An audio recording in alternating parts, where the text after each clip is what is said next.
Is 2025 just going to be another rip your face off rally in the NASDAQ and Bitcoin? Well, starting out that way, we've got NASDAQ up 1.87% on the day. You've also got Bitcoin up shy of 4%. And I'm not going to lie, it's a good day for me in the markets because I've got a lot of risk on positions. That being said, these things can be very fickle. They can be very volatile. And so what is up today could be down tomorrow. And this is why, as a trader, a stop loss is a powerful thing for my momentum trading strategy. So with Bitcoin, I just want to talk a little bit about kind of where I'm currently positioned and why I'm positioned the way I am going into this pivotal week. Let's get started.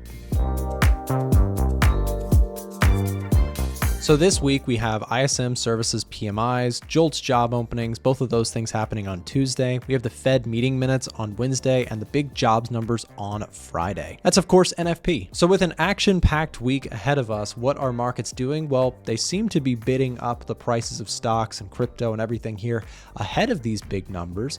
And we had some news from Washington just this morning. So there was some drama this morning with the Washington Post and Trump, something about his tariff plans, and then Trump denies the report that his team is eyeing pared back tariffs. So jumping all back and forth. Well, this caused some major volatility in the dollar index. So you can see around the time that this news came out, the dollar index dropped aggressively. Any lessening on the tariff fears is going to make the dollar move lower and stock market move higher. Now, why would that be? Well, if you impose bigger tariffs on our allies or global trade, it makes the dollar look stronger because other countries might weaken from their dependency on exporting goods to the United States. And all of this reminds me of when I was trading back in 2017, 2018, where I would literally keep up a Twitter feed of Donald Trump's thing just to keep an idea of what he's up to and what he's saying, because it could move the markets so quickly when he would say something. And that seems to be coming back going into 2025. With just a few weeks to go until Trump is back in office, tariffs and inflation are everything that the market is watching right now. Now, the dollar index has been up and away because there is some concerns about inflation with Trump returning. Now, again, inflation higher than expected means that the Fed may not cut rates as much. Meanwhile, you've got other central banks that are looking to cut rates, and that's why we've seen some major currency moves to the downside against the US dollar, right? So the dollar's been very strong against its peers because, again, those higher tariffs and potential high inflation could keep the dollar very strong due to the central bank differentials between the different places. The thing about currencies is they all kind of lose value over time, but if yellow here represents the dollar and it's losing value slower due to the Fed cutting rates slower and other central banks are cutting rates much faster, it makes the dollar look very strong on a relative basis. And any rumors or potential that the tariff situation is not going to impede global trade, stock market's gonna love that, right? And specifically what I notice is that semiconductors, an area of the market that I have a really good sized long position on, are looking really good today off of that potential lesser trade fears. Now, again, we don't know the exact outcome of Donald Trump's tariffs and how much they're going to impose on other nations and what Congress is going to do with it. It's a big question mark going into 2025, and for good reason. Global trade in 2018 was disrupted with the whole trade war between Trump and China, and it caused the market to really sell off. Now, it recovered very quickly, and overall, Trump's previous presidency, we saw a very strong stock market, but it is something to keep an eye on, depending on what happens with those tariffs, what could come next for markets. Inflation has had a really good streak the last few years, coming down real far from where it was. And my base case for this year is not, oh, inflation's going to go up massively, but we are seeing a slight uptick. So my actual concept on this is, so my base case for inflation this year is not a huge uptick in inflation or a massive downtick in inflation, even though there's good reasoning for both sides. Now, again, why would inflation go down a lot? Well, if oil production goes up massively, according to what Trump seems to want to do with his whole drill baby drill mantra, if that happens, that should lower the price of oil. And if that happens, inflation could come down with it. But at the same time, the tariffs, uncertainties, geopolitical events could also be inflationary to both the price of oil, but also to just generally prices. And if the economy keeps going really strong, labor statistics, Labor market strengthening and higher wages could also contribute to inflation. So my base case right now is not that far from where we currently are. I think a lot of people think inflation is going to go skyrocketing, and other people think inflation is going to keep coming down easy, but I kind of lean towards the middle of it. And the consensus is probably a slight uptick in inflation this year.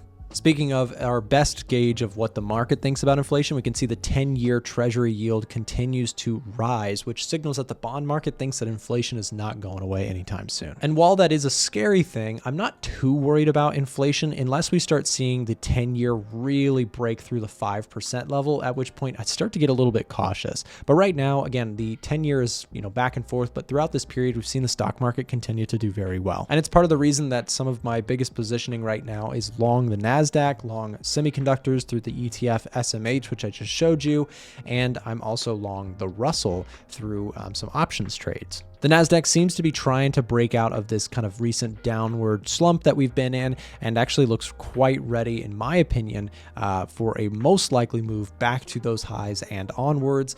And again, I think corporate earnings still look good. You've got a Fed that does want to cut rates and may work towards that this year, and you've got Trump, which of course is pro-business, less regulation for businesses, which is positive for stock performance, and of course, potentially lower taxes, or at least knowing that they're not going to go up a lot, is making the stock market kind of excited. Here's a look at the Russell, which is recapturing this key level of what was resistance, now potential support. I mentioned in my outlook for 2025 that one of my favorite plays is actually going to continue to be long the Russell and looking for small caps and expansion in the stock market participation of this rally. So I do think that the Russell, which is smaller companies in the United States, which are a little bit more sensitive to borrowing costs and the state of the economy, could see finally a bit of a catch-up trade. Showing a quick look at the put-call ratio, you can see the put-call ratio, which shows the volumes of puts relative to calls. When this thing goes up, people are buying puts like crazy. When this thing goes down,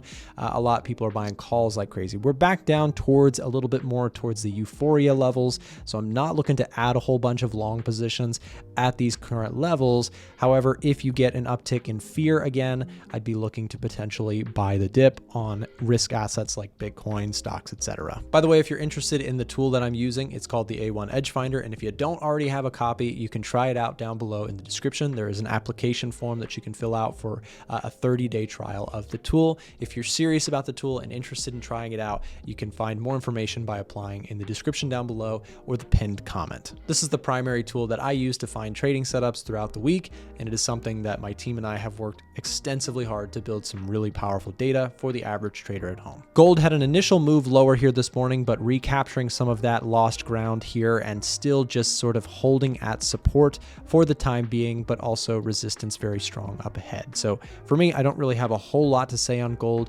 and unless you get a substantial weakening in the dollar, perhaps this week's NFP report comes in light, something that could shock everybody, get the dollar weak, then you may see some upside potentially starting on gold. But right now what we have is a downward pressure on gold due to a strong US dollar. That being said, we've got to give it to gold here. It's pretty impressive that gold hasn't crashed much harder given the environment that we're in for the dollar index. You can see if we scroll out in the dollar index, it's been a monster uptrend, and yet gold has held in pretty steady. I think that the reasoning for this is that globally we still see the base case being most central banks are going to cut interest rates, which weakens fiat currency globally, which is good for gold. I am still bullish on oil prices, but looking for a pullback here. I'd be interested in playing alongside if we get back to the 73 mark, and I'll continue to watch this. And if I take that trade, I'll share it inside of our Discord channel. By the way, if you'd like to join our free Discord or our Telegram channel, both are linked in the description down below. This morning, I was also able to get a long position on the dollar formed on USD CHF. And basically what happened is price dipped very quickly. I jumped into this position and I shared the trade with our members inside of the group. Basically, my analysis behind this was getting back into my previous idea here, which I've traded dollar Swiss long a couple times recently and made some money on it. The dollar is sharply lower today on relief that Trump's tariff plans could potentially be less impending on key imports and on US allies than previously thought. Now, again, shortly after I made this post and took the trade, the reversal happened because Trump came out and said, actually, no, that's not what I said, et cetera, fake news, whatever, Trump stuff. And the dollar quickly reversed course, moved higher. And that kind of worked out in my favor just because, again, dollar Swiss franc position that I was willing to build a dollar cost averaging approach on. So I'm willing to buy here if it does continue to move lower, as I still like the US economic outperformance potential for 2025, making the dollar look more attractive to me than other currencies, especially the Swiss franc, which has actually been cutting rates. Also, for US Forex traders, if you are looking for a better brokerage, I personally trade with Oanda and have a special sign-up bonus now available with them for my subscribers.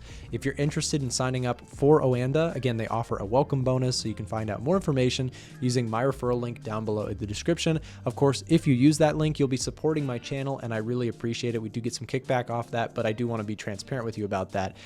There is a welcome bonus that we've set up with them that they've offered specifically to our subscribers on this YouTube channel. So check them out, and thanks for watching. Thanks for watching this video, and on the screen right now, you'll see some other options of other videos we put together that might be helpful to you in your trading career. So thanks for watching, and we'll see you next time.